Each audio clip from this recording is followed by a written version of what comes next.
Anyway, I'm fascinated by your concept of framing conversations, and you say that it consists of technical, social, and political spheres to, frame these conversation with those three spheres to effectively share ideas and build trust. I'm not sure that I have, you know, grasped it fully. Can you give me an example? Give us an example of a framed conversation. Yeah. Um, I write an example in the actual book. So Okay. I'll leave that to you, that example. But if you've watched the movie Hidden Figures, it follows very Mhm. close to the truth. And when Mary Jackson goes in to speak to the judge, not Catherine, the main character, but Mary Jackson wants to be an engineer.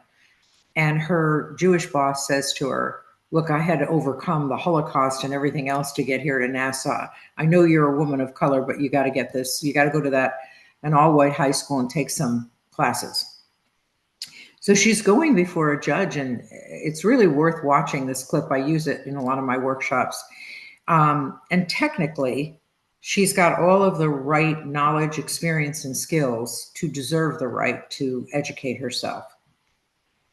Socially, she's got to connect with a guy who's lived with this bias for a lot of years in the South. And politically, she's got to position it in a way that it's a win win. This conversation is probably one of the best examples of reframing. She goes to the judge, and he's shocked when he sees her because he doesn't realize she's a woman of color. He knows she's coming from NASA, so he just assumes. And she's standing in the galley behind the gate. And the judge says to her, "You're here to make a petition to go to an all white high school?" And she says, "I believe there are extenuating circumstances. I know it's never been done before." "No, never." And then he proceeds to tell her that even though there's a Civil Rights Act going on, our law is the law in the state. May I approach the bench? First thing, am I having this conversation in an environment that's conducive to the other person being willing to hear it?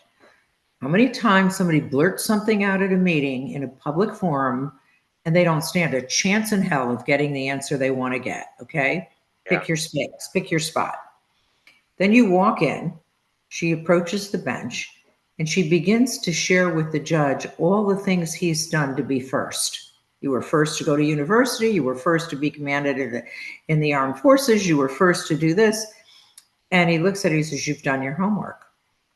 And she says, "Yes." And she said, "I have no choice but to be first. I can't change the color of my skin, and I need to go to that all white high school." So she's now connecting with him on a human level where they both have something in common. The last piece of it, which he's definitely not there yet, Mike, and this is true story. She says to him, "Of all the cases you're going to hear for today, which one is going to make you the first 100 years from now?" And this guy's always been first. So he bends down and he says, "Only the night classes. Only the night classes." And she walks out of there elated. That's a preparation for a very serious conversation. In the Yeah. technical sphere, it's what I know.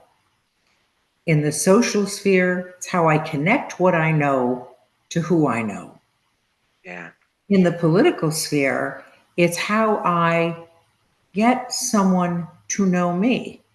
It's where one is your professional expertise, the other is your network, and the other is your standing. How can I be an opinion shaper? How can I change things? And the technical sphere is fine when you first go into a job, but if you don't hone that social skill where you can Yeah. socialize ideas, where you can collaborate, where you can then position things in a way that people will see you differently. It happened with Zelensky. He reframed that conversation, didn't he? It Yeah. happens all the time in business. Yes. That's what I talk about in the book. And you need to have those three skills. You have to have them.